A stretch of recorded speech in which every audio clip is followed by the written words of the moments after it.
أعوذ بالله من الشيطان الرجيم. بسم الله الرحمن الرحيم. يا أيها الذين آمنوا أوفوا بالعقود. أحلت لكم بهيمة الأنعام إلا ما يتلى عليكم غير محل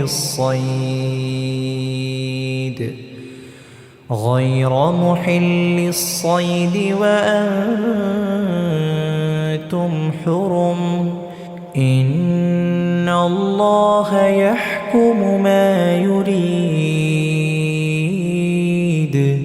يا أيها الذين آمنوا لا تحلوا شعائر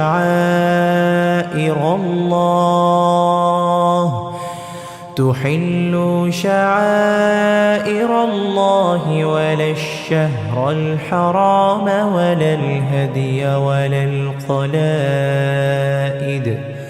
ولا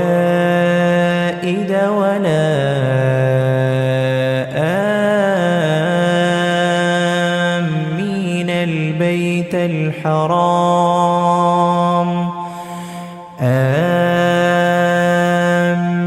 البيت الحرام يبتغون فضلا من ربهم ورضوانا. وإذا حللتم فاصطادوا ولا يجرمنكم شنآن قوم أن صدوكم عن المسجد الحرام أن تعتدوا وتعاونوا على البر والتقوى ولا تعاونوا على الإثم والعدوان. واتقوا الله إن الله شديد العقاب. حرمت عليكم الميتة والدم ولحم الخنزير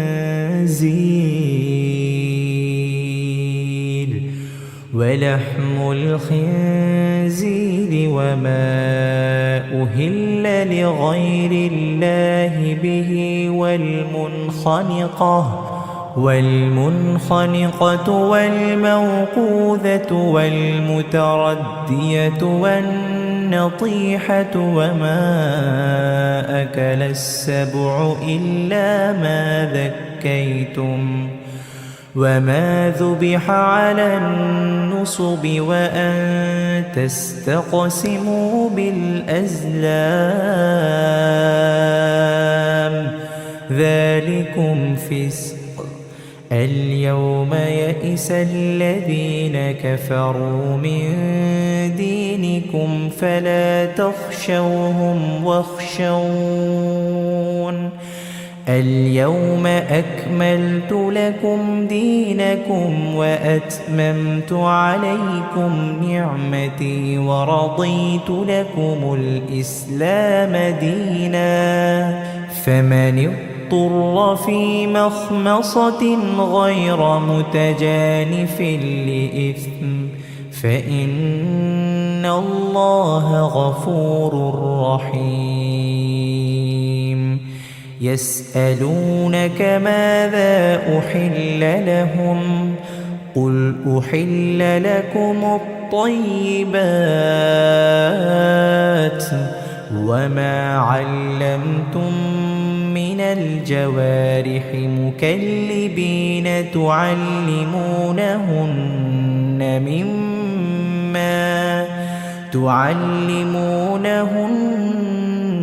مما علمكم الله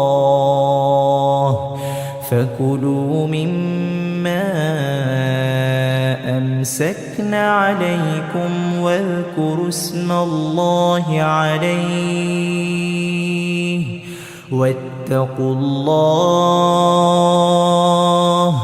إن الله سريع الحساب. اليوم أحل لكم الطيبات وطعام الذين أوتوا الكتاب حل لكم وطعامكم حل لهم والمحصنات من المؤمنات والمحصنات من الذين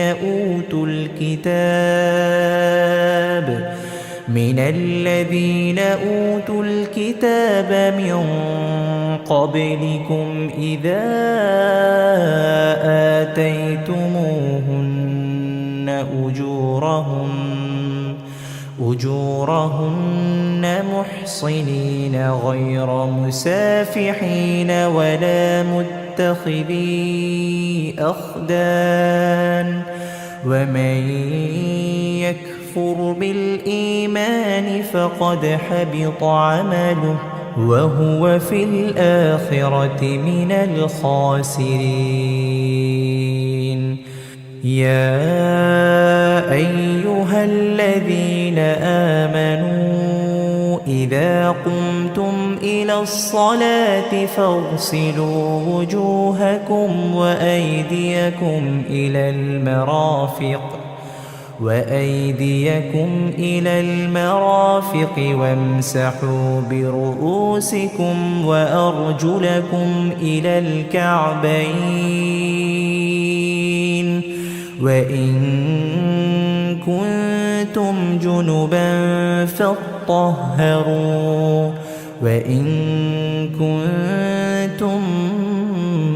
مرضى أو على سفر أو جاء أحد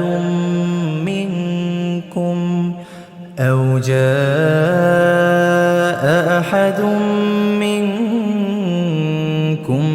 من الغائط أو لامستم النساء فلم تجدوا ماء فتيمموا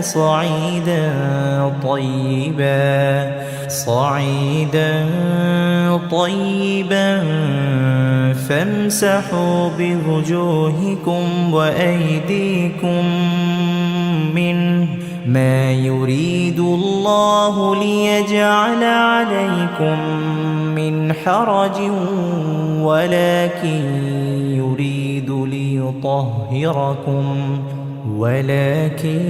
يريد ليطهركم وليتم نعمته عليكم لعلكم تشكرون. واذكروا نعمة الله عليكم وميثاقه الذي واثقكم به إذ قلتم سمعنا وأطعنا واتقوا الله إن الله عليم بذات الصدور. يا أيها الذين آمنوا كونوا قوامين لله شهداء بالقسط ولا يجرمنكم شنآن قوم على ألا تعدلوا اعدلوا هو أقرب للتقوى واتقوا الله إن الله خبير بما تعملون. وعد الله الذين آمنوا وعملوا الصالحات لهم مغفرة وأجر عظيم. والذين كفروا وكذبوا بآياتنا أولئك أصحاب الجحيم. يا أيها الذين آمنوا اذكروا نعمة الله عليكم إذ هم قوم أن يبسطوا إليكم أيديهم فكف أيديهم عنكم واتقوا الله وعلى الله فليتوكل المؤمنون. ولقد أخذ الله ميثاق بني إسرائيل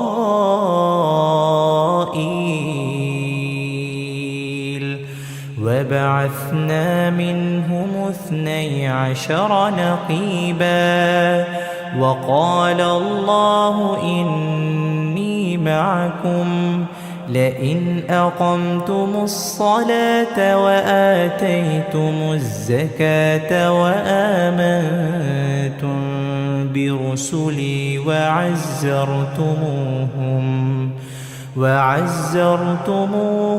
وأقرضتم الله قرضا حسنا لأكفرن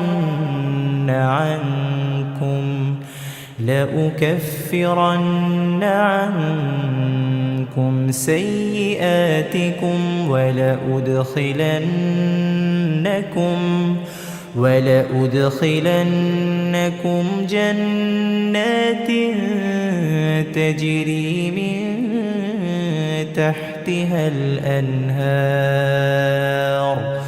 فمن كفر بعد ذلك منكم فقد ضل سواء السبيل. فبما نقضهم ميثاقهم لعناهم وجعلنا قلوبهم قاسية يحرفون الكلم عن مواضعه ونسوا حظا مما ذكروا به ولا تزال تطلع على خائنة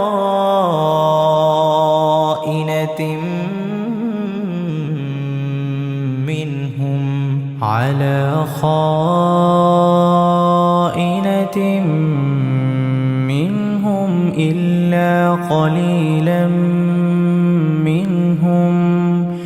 إلا قليلا منهم فاعف عنهم واصفح إن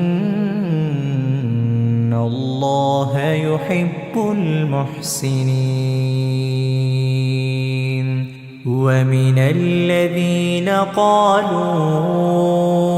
إنا نصارى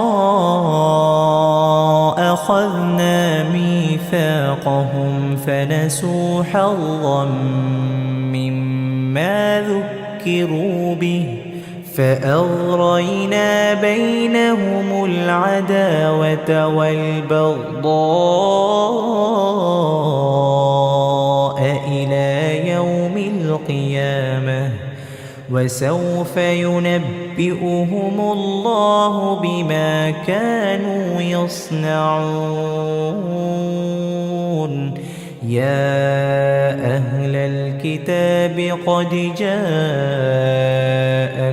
رسولنا يبين لكم كثيرا مما كنتم تخفون من الكتاب ويعفو عن كثير. قد جاءكم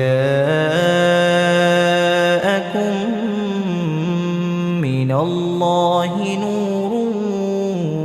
وكتاب مبين يهدي به الله من اتبع رضوانه سبل السلام ويخرجهم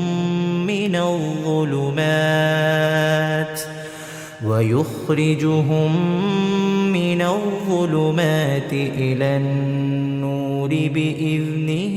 ويهديهم إلى صراط مستقيم لقد كفر الذين قالوا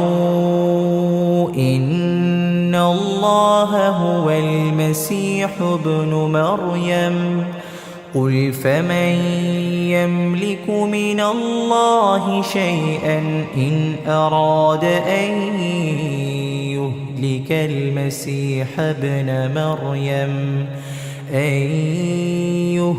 المسيح ابن مريم وأمه ومن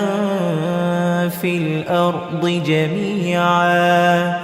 ولله ملك السماوات والأرض وما بينهما يخلق ما يشاء والله على كل شيء قدير وقالت اليهود والنصارى نحن أبناء الله وأحباؤه قل فلم يعذبكم بذنوبكم بل أنتم بشر ممن خلق يغفر لمن يشاء ويعذب من يشاء ولله ملك السماوات والأرض وما بينهما وإليه المصير يا أهل الكتاب قد جاءكم رسولنا يبين لكم على فترة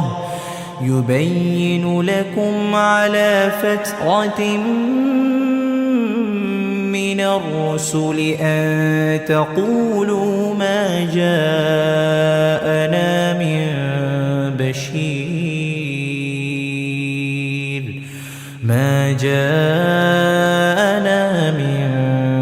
بشير ولا نذير فقد جاءكم بشير ونذير والله على كل شيء قدير وإذ قال موسى لقومه يا قوم اذكروا نعمة الله عليكم إذ جعل فيكم أنبياء وجعلكم ملوكا وآتاكم ما لم يؤت أحدا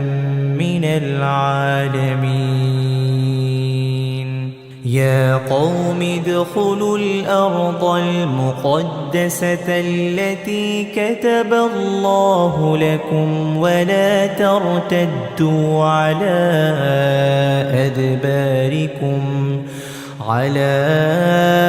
أدباركم فتنقلبوا خاسرين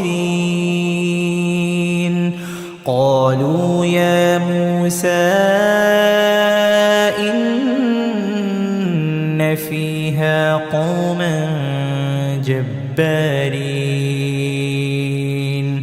وإنا لن ندخلها حتى حتى يخرجوا منها فإن يخرجوا منها فإنا داخلون. قال رجلان من الذين يخافون أنعم الله عليهم ادخلوا عليهم الباب فإذا دخلتموه فإنكم غالبون وعلى الله فتوكلوا إن كنتم مؤمنين. قالوا يا موسى إنا لن ندخلها أبدا ما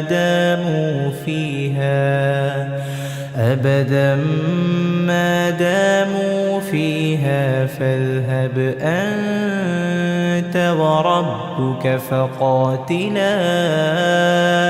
إنا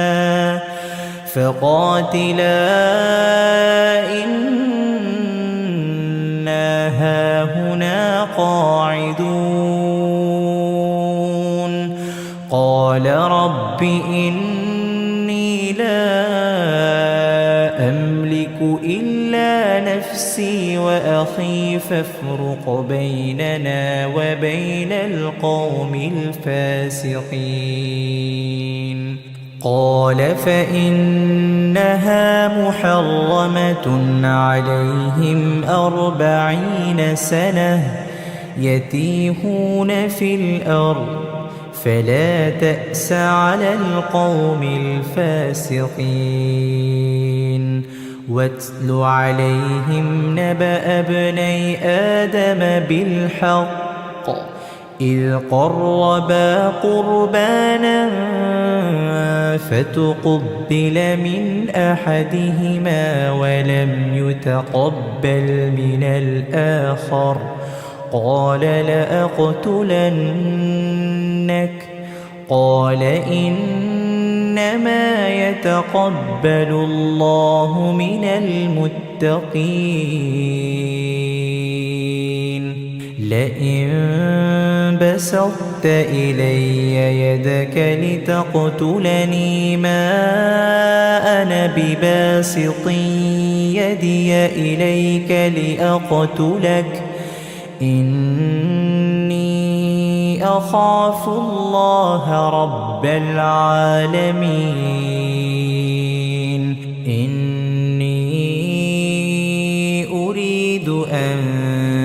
تبوء بإثمي وإثمك فتكون من أصحاب النار وذلك جزاء الظالمين. فطوعت له نفسه قتل أخيه فقتله فأصبح من الخاسرين. فبعث الله غرابا يبحث في الأرض ليريه كيف يواري سوءة أخيه. قال يا ويلتى أعجزت أن أكون مثل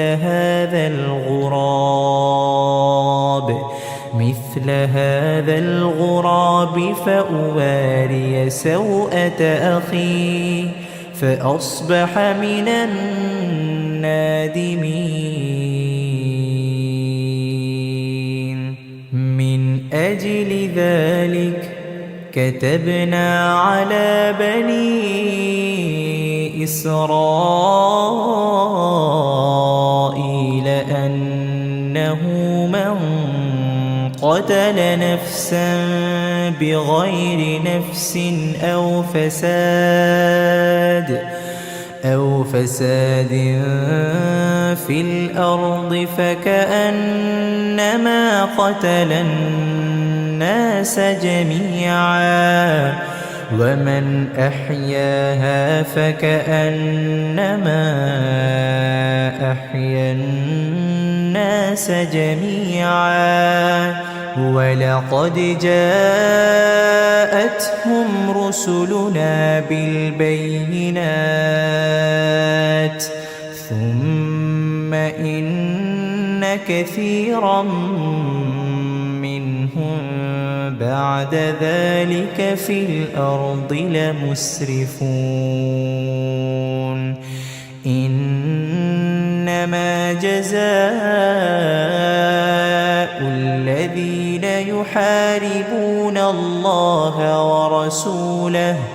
يحاربون الله ورسوله ويسعون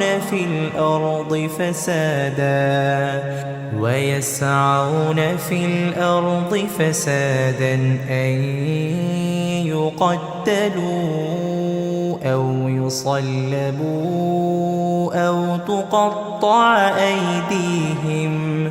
أو تقطع أيديهم وأرجلهم من خلاف أو ينفوا من الأرض ذلك لهم خزي في الدنيا ولهم في الآخرة عذاب عظيم إلا الذين تابوا من قبل أن تقدروا عليهم فاعلموا أن الله غفور رحيم يا أيها الذين آمنوا اتقوا الله وابتغوا إليه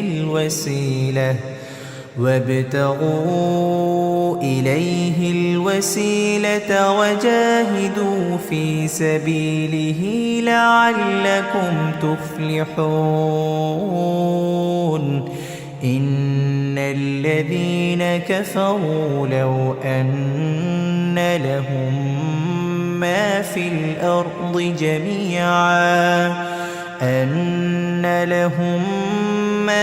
الأرض جميعا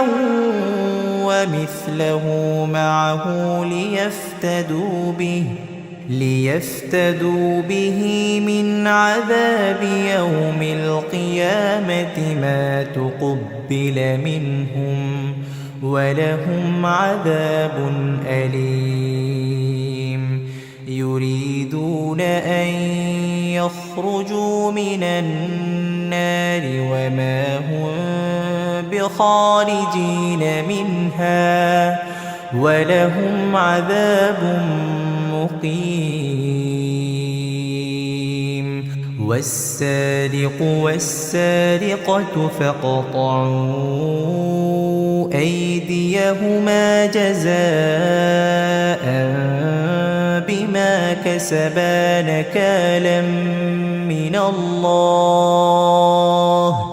والله عزيز حكيم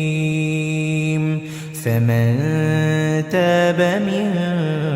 بعد ظلمه وأصلح فإن الله يتوب عليه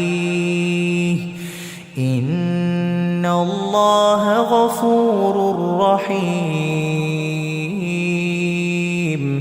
ألم تعلم أن الله له ملك السماوات والأرض يعذب من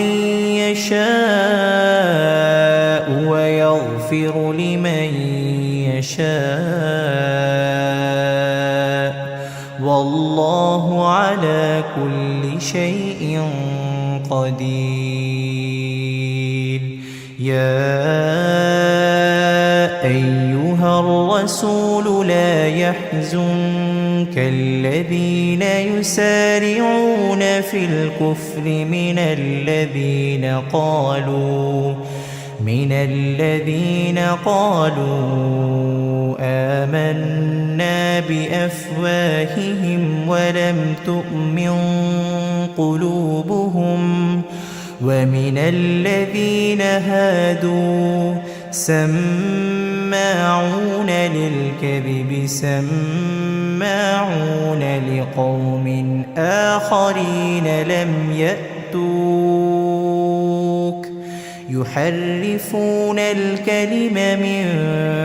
بعد مواضعه يقولون إن أوتيتم هذا فخذوه وإن لم تؤتوه فاحذروه ومن يرد الله فتنته فلن تملك له من الله شيئا أولئك الذين لم يرد الله أن يطهر قلوبهم لهم في الدنيا خزي ولهم في الآخرة عذاب عظيم سماعون للكذب أكالون للسحت فإن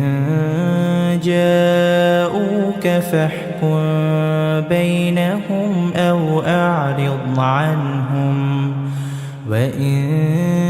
تعرض عنهم فلن يضروك شيئا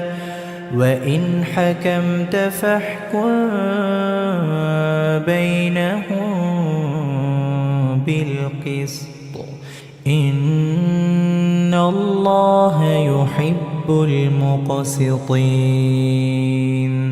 وكيف يحكمونك وعندهم التوراة فيها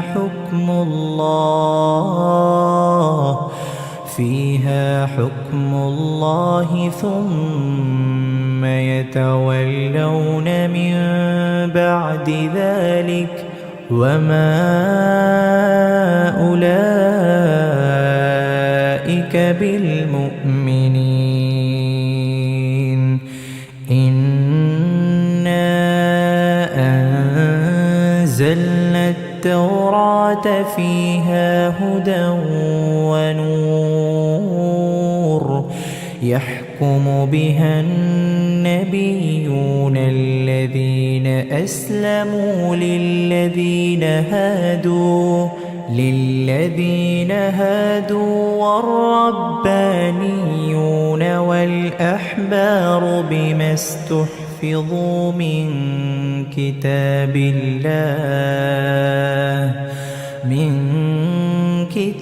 الله وكانوا عليه شهداء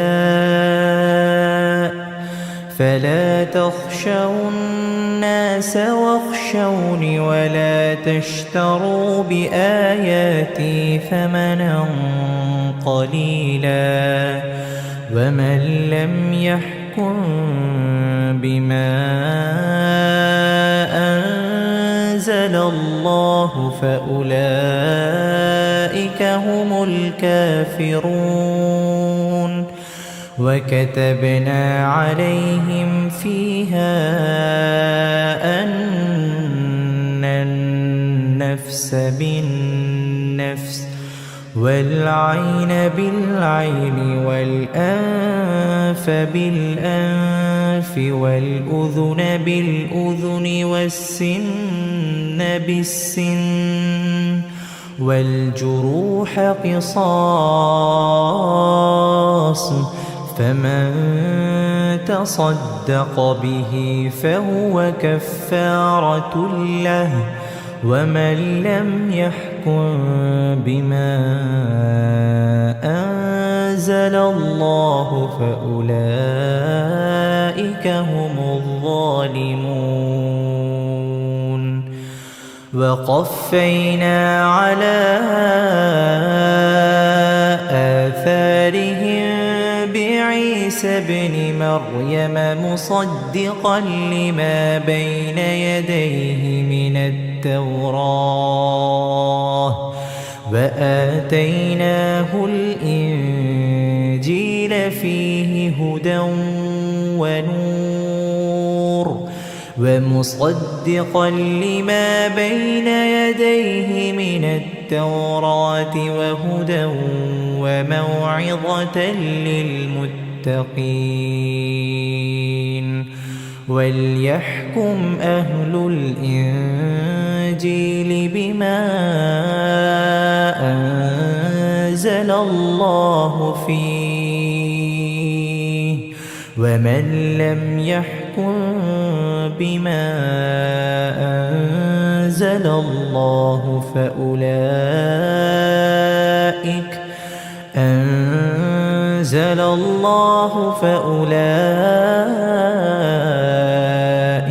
هم الفاسقون وأنزلنا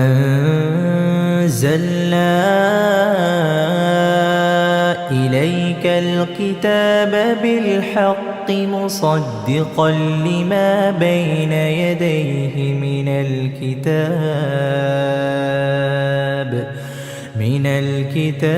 ومهيمنا عليه فاحكم بينهم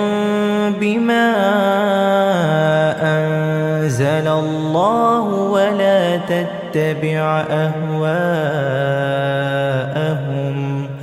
ولا تتبع أهواءهم عما جاءك من الحق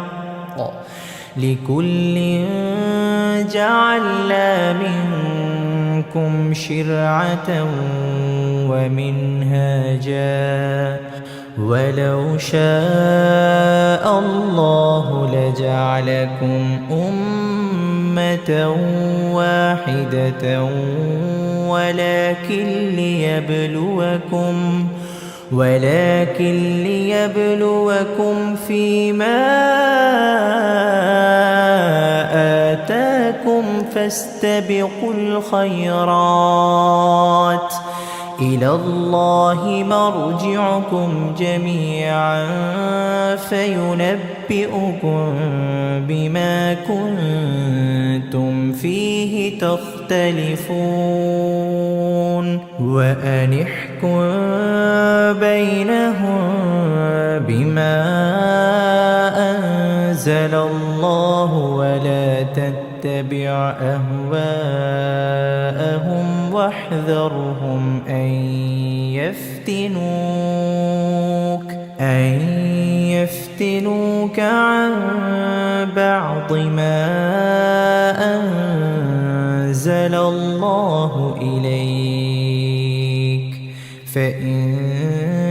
تولوا فاعلم أنما يريد الله أن يصيبهم ببعض ذنوبهم وإن كثيرا من الناس لفاسقون أفحكم الجاهلية يبغون ومن أحسن من الله حكما لقوم يوقنون يا أيها الذين آمنوا لا تتخذوا اليهود والنصارى أولياء بعضهم أولياء بعض ومن يتولهم منكم فإنه منهم إن الله لا يهدي القوم الظالمين فترى الذين في قلوبهم مرض يسارعون فيهم يقولون نخشى أن تصيبنا دائرة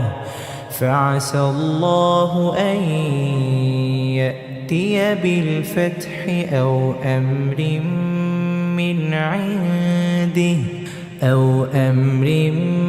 من عنده فيصبحوا على ما أسروا في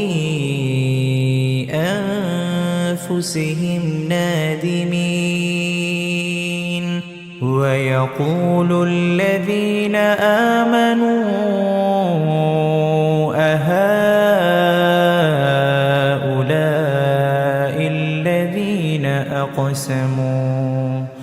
أهؤلاء الذين أقسموا بالله جهد أيمانهم إنهم لمعكم حبطت أعمالهم فأصبحوا خاسرين يا أيها الذين آمنوا من يرتد منكم عن دينه فسوف يأتي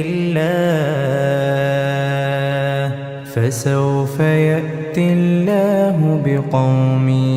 يحبهم ويحبونه أذلة على المؤمنين أعزة على الكافرين يجاهدون في سبيل الله ولا يخافون لومة لائم ذلك فضل الله يؤتيه من يشاء والله واسع عليم إنما وليكم الله ورسوله والذين آمنوا الذين يقيمون الصلاة ويؤتون الزكاة وهم راكعون ومن يتول الله ورسوله والذين آمنوا فإن حزب الله هم الغالبون يا أيها الذين آمنوا لا تتخذوا الذين اتخذوا دينكم هزوا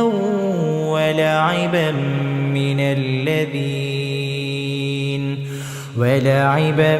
من الذين أوتوا الكتاب من قبلكم والكفار أولياء واتقوا الله إن كنتم مؤمنين وإذا ناديتم إلى الصلاة اتخذوها هزوا ولعبا ذلك بأنهم قوم لا يعقلون قل يا أهل الكتاب هل تنقمون منا إلا أن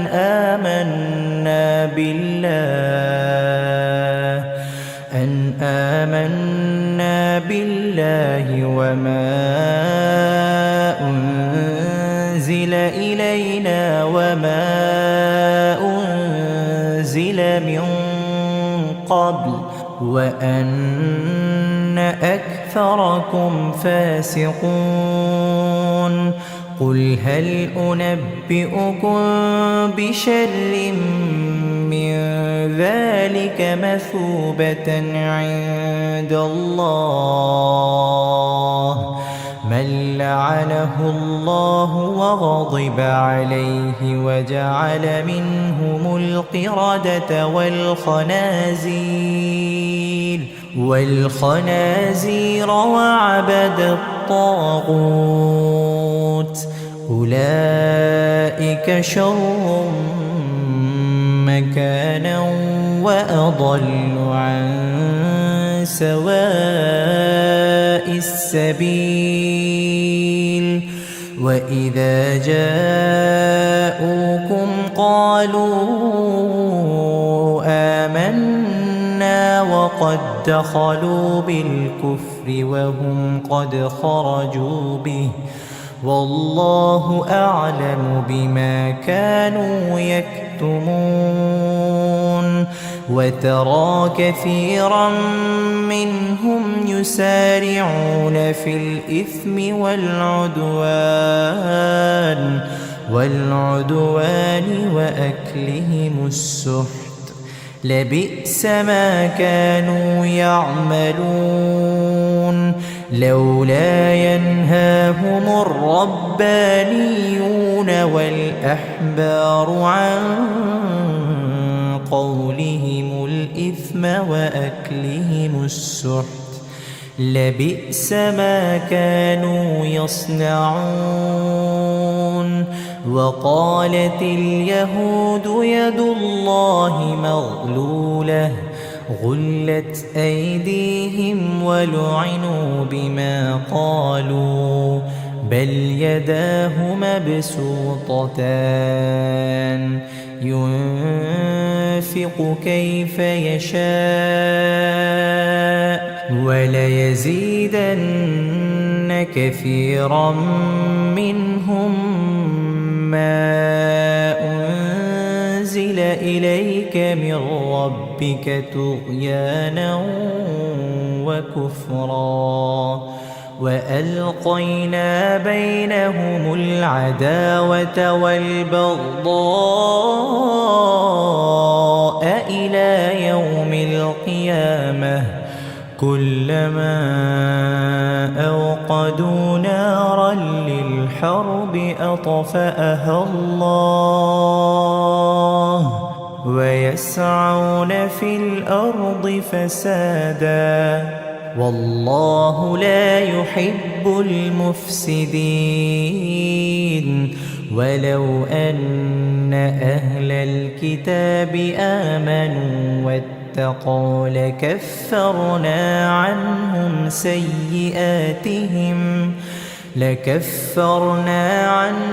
سيئاتهم ولأدخلناهم جنات النعيم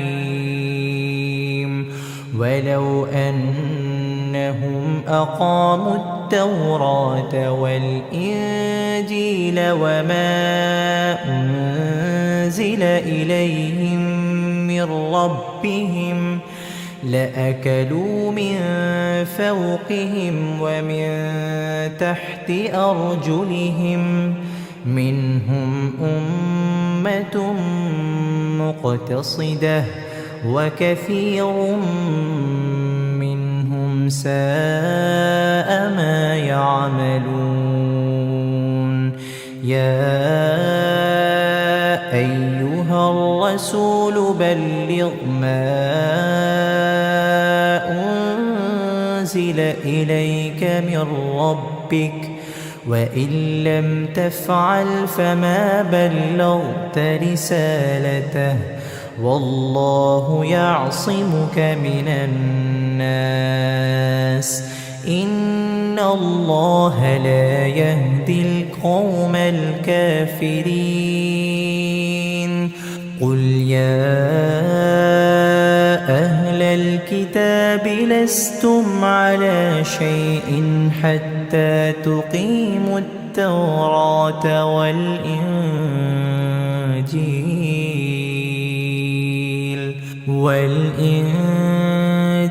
وما أنزل إليكم من ربكم وليزيدن كثيرا منهم ما أنزل إليك من ربك طغيانا وكفرا فلا تأس على القوم الكافرين إن الذين آمنوا والذين هادوا والصابئون والنصارى من آمن بالله واليوم الآخر وعمل صالحا فلا خوف عليهم ولا هم يحزنون لقد أخذنا ميثاق بني إسرائيل وأرسلنا إليهم رسلا كلما جاءهم رسول بما لا تهوى أنفسهم فريقا كذبوا وفريقا يقتلون وحسبوا ألا تكون فتنة فعموا وصموا ثم تاب الله عليهم ثم عموا وصموا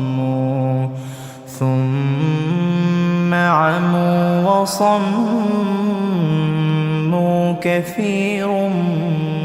منهم والله بصير بما يعملون لقد كفر الذين قالوا إن الله هو المسيح ابن مريم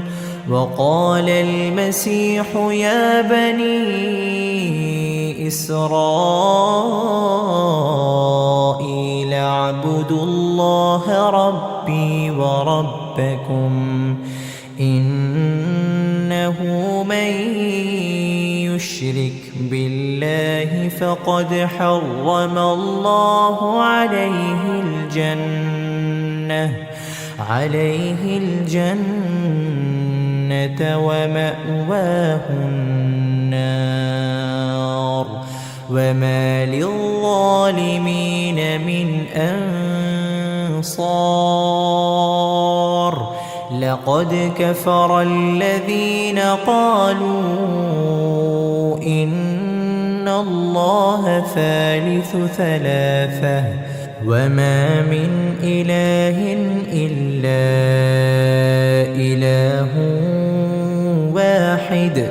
وإن لم ينتهوا عما يقولون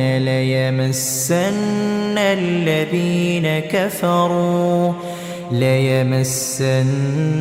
الذين كفروا منهم عذاب أليم أفلا يتوبون إلى الله ويستغفرونه والله غفور رحيم ما المسيح ابن مريم إلا رسول قد خلت من قبله الرسل وأمه صديقة كانا يأكلان الطعام انظر كيف نبين لهم الآيات ثم انظر أنى يؤفكون قل أتعبدون من دون الله ما لا يملك لكم ضرا ولا نفعا والله هو السميع العليم قل يا أهل الكتاب لا تغلوا في دينكم غير الحق ولا تتبعوا أهواء قوم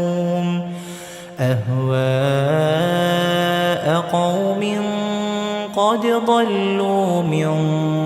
قبل وأضلوا كثيرا وضلوا عن سواء السبيل لعن الذين كفروا من بني إسرائيل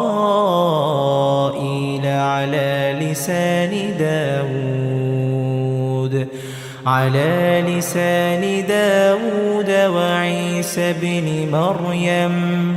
ذلك بما عصوا وكانوا يعتدون كانوا لا يتناهون عن منكر فعلوه لبئس ما كانوا يفعلون ترى كثيرا منهم يتولون الذين كفروا لبئس ما قدمت لهم أنفسهم أن سخط الله عليهم وفي العذاب هم خالدون ولو كانوا يؤمنون بالله والنبي وما أنزل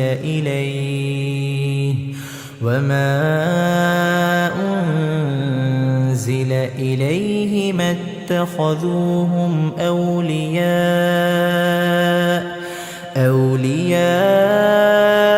ولكن كثيرا منهم فاسقون لتجدن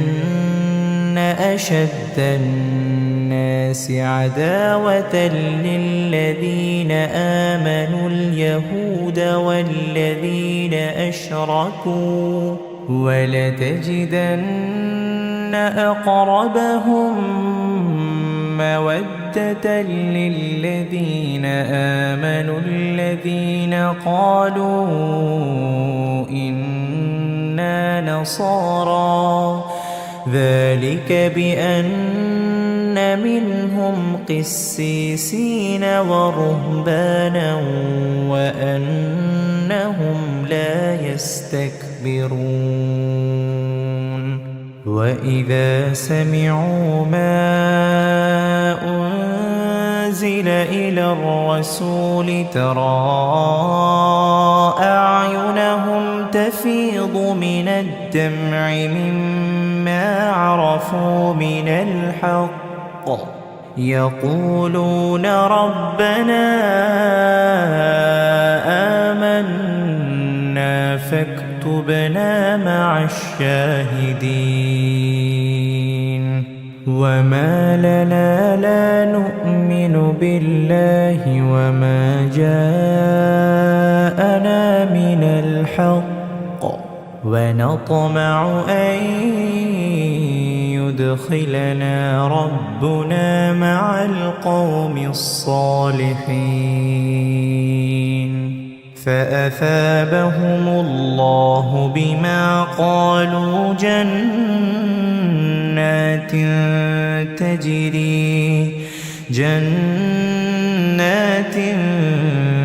تجري من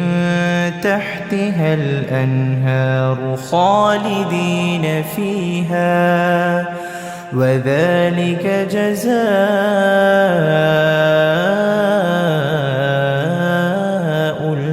المحسنين والذين كفروا وكذبوا بآياتنا أولئك أولئك أصحاب الجحيم يا أيها الذين آمنوا لا تحرموا طيبات ما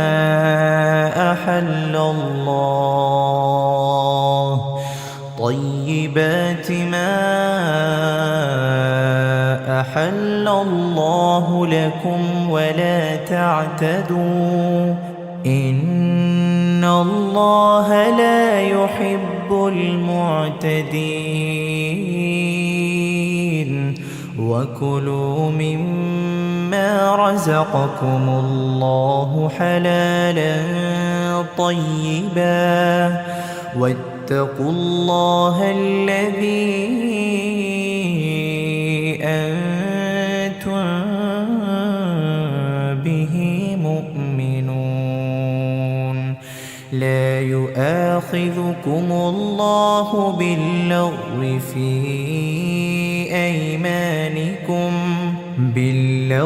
في أيمانكم ولكن يؤاخذكم بما عقدتم الأيمان فكفارته إطعام 10 مساكين من أوسط ما تطعمون أهليكم أو كسوتهم أو تحرير رقبة فمن لم يجد فصيام 3 أيام ذلك كفارة أيمانكم إذا حلفتم واحفظوا أيمانكم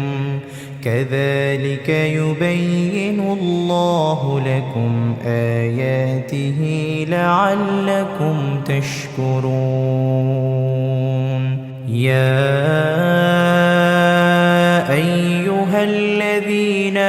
آمنوا إنما الخمر والميسر والأنصاب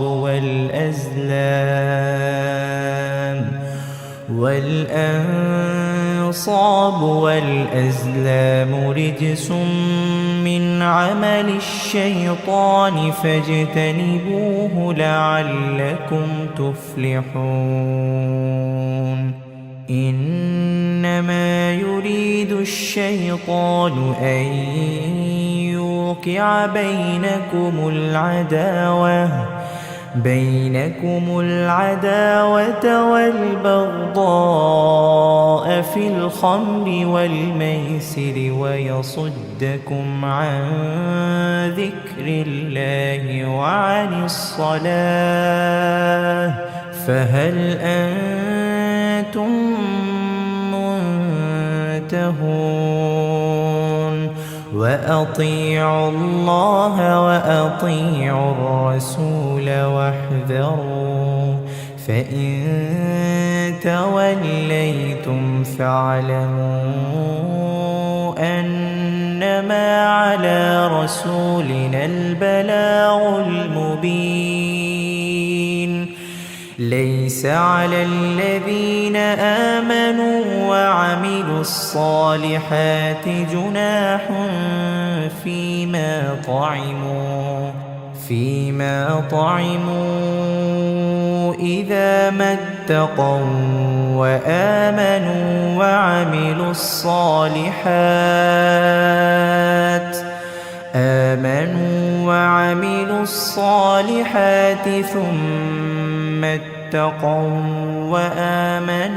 ثم اتقوا وأحسنوا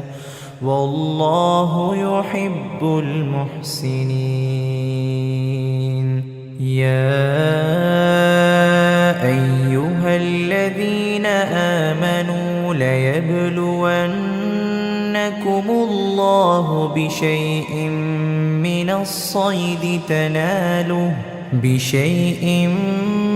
من الصيد تناله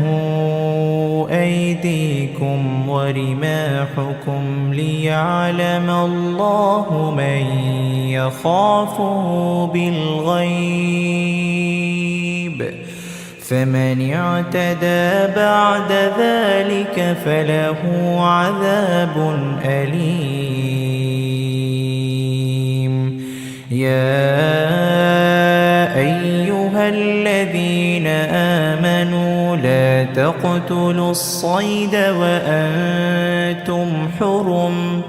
ومن قتله منكم متعمدا فجزاء مثل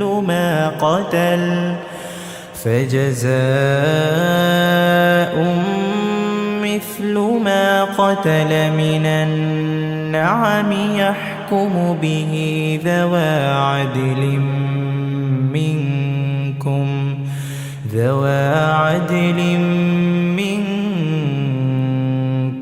هديا بالغ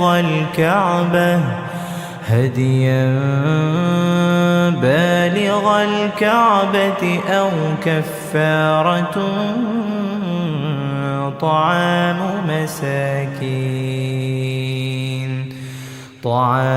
مساكين أو عدل ذلك صياما ليذوق وبال أمره عفى الله عما سلف ومن عاد فينتقم الله منه والله عزيز ذو انتقام.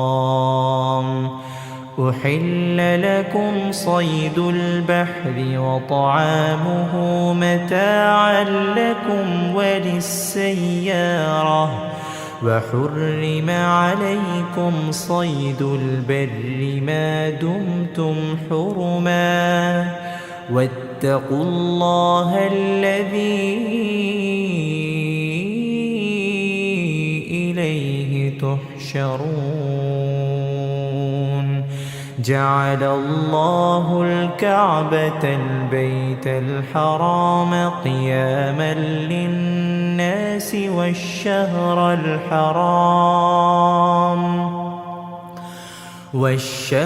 الحرام والهدي والقلائد ذلك لتعلموا أن الله يعلم ما في السماوات وما في الأرض وأن الله بكل شيء عليم. اعلموا أن الله شديد العقاب وأن الله غفور رحيم. ما على الرسول إلا البلاغ والله يعلم ما تبدون وما تكتمون. قل لا يستوي الخبيث والطيب ولو أعجبك كثرة الخبيث فاتقوا الله يا أولي الألباب لعلكم تفلحون. يا أيها الذين آمنوا لا تسألوا عن أشياء إن تبد لكم تسؤكم وإن تسألوا عنها حين ينزل القرآن تبد لكم عفى الله عنها والله غفور حليم. قد سألها قوم من قبلكم ثم أصبحوا بها كافرين. ما جعل الله من بحيرة ولا سائبة ولا وصيلة ولا حام، ولكن الذين كفروا يفترون على الله الكذب وأكثرهم لا يعقلون. وإذا قيل لهم تعالوا إلى ما أنزل الله وإلى الرسول قالوا حسبنا ما وجدنا عليه آباءنا أولو كان آباؤهم لا يعلمون شيئا ولا يهتدون. يا أيها الذين آمنوا عليكم أنفسكم لا يضركم من ضل إذا اهتديتم إلى الله مرجعكم جميعا فينبئكم بما كنتم تعملون. يا أيها الذين آمنوا شهادة بينكم إذا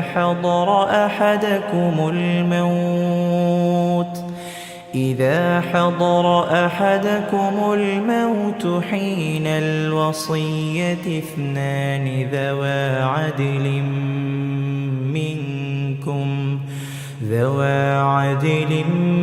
منكم أو آخران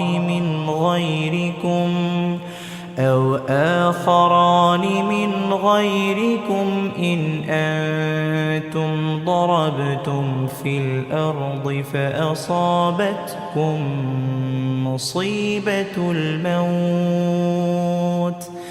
تحبسونها من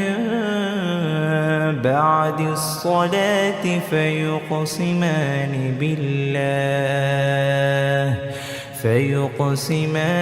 بالله إن ارتبتم لا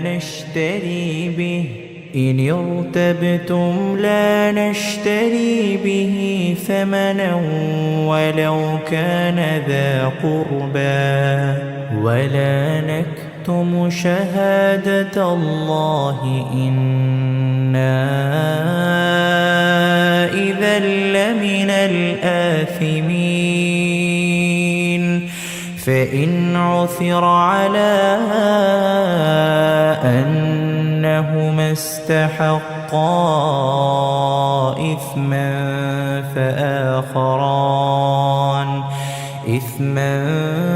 فآخران يقومان مقامهما من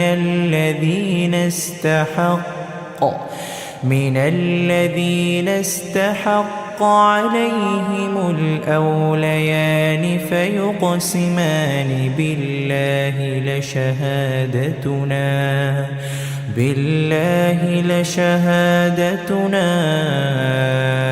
أحق من شهادتهما وما اعتدينا إنا إذا لمن الظالمين. ذلك أدنى أن يأتوا بالشهادة على وجهها أو يخافوا أن ترد أيمان بعد أيمانهم واتقوا الله واسمعوا والله لا يهدي القوم الفاسقين يوم يجمع الله الرسل فيقول ماذا أجبتم قالوا لا علم لنا إنك أنت علام الغيوب إذ قال الله يا عيسى ابن مريم اذكر نعمتي عليك وعلى والدتك إذ أيدتك بروح القدس تكلم الناس في المهد وكهلا وإذ علمتك الكتاب والحكمة والتوراة والإنجيل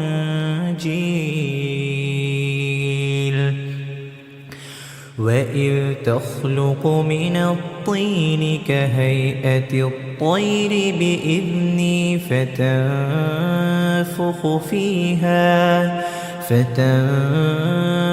فيها فتكون طيرا بإذني وتبرئ الأكمه والأبرص بإذني وإذ تخرج الموتى بإذني وإذ كففت بني إسرائيل عنك إذ جئتهم بالبينات فقال الذين كفروا منهم إن هذا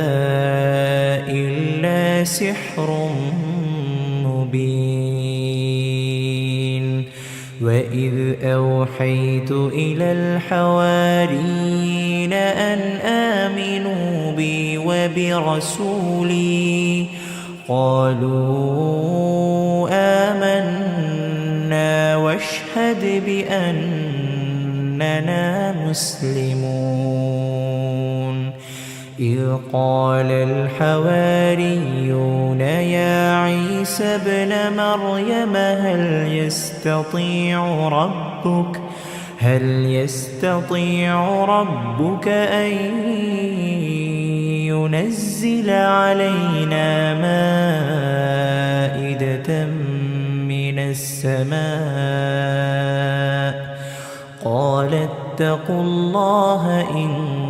كنتم مؤمنين قالوا نريد أن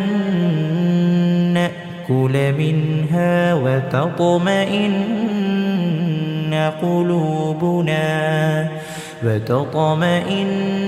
قلوبنا ونعلم أن قد صدقتنا ونكون عليها من الشاهدين قال عيسى ابن مريم اللهم ربنا أنزل علينا مائدة من السماء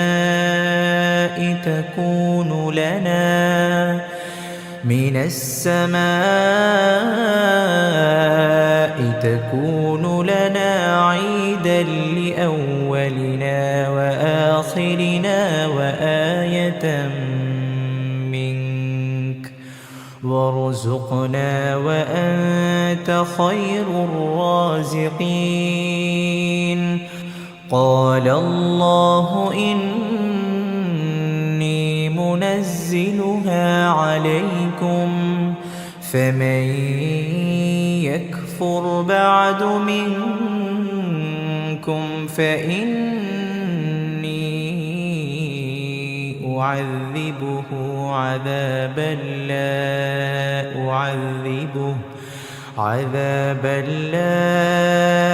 أعذبه أحدا من العالمين وإذ قال الله يا عيسى ابن مريم أأنت قلت للناس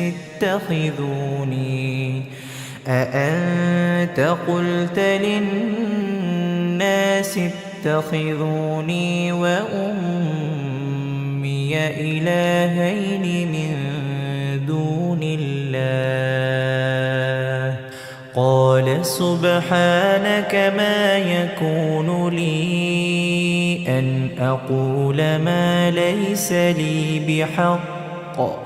إن كنت قلته فقد علمته تعلم ما في نفسي ولا أعلم ما في نفسك إنك أنت علام الغيوب ما قلت لهم إلا ما أمرتني به أن اعبدوا الله ربي وربكم وكنت عليهم شهيدا ما دمت فيهم فلما توفيتني كنت أنت الرقيب عليهم وأنت على كل شيء شهيد إن تعذبهم فإنهم عبادك وإن تغفر لهم فإنك أنت العزيز الحكيم قال الله هذا يوم ينفع الصادقين صدقهم لهم جنات تجري من تحتها الأنهار خالدين فيها أبدا رضي الله عنهم ورضوا عنه ذلك الفوز العظيم ولله ملك السماوات والأرض وما فيهن وهو على كل شيء قدير. أعوذ بالله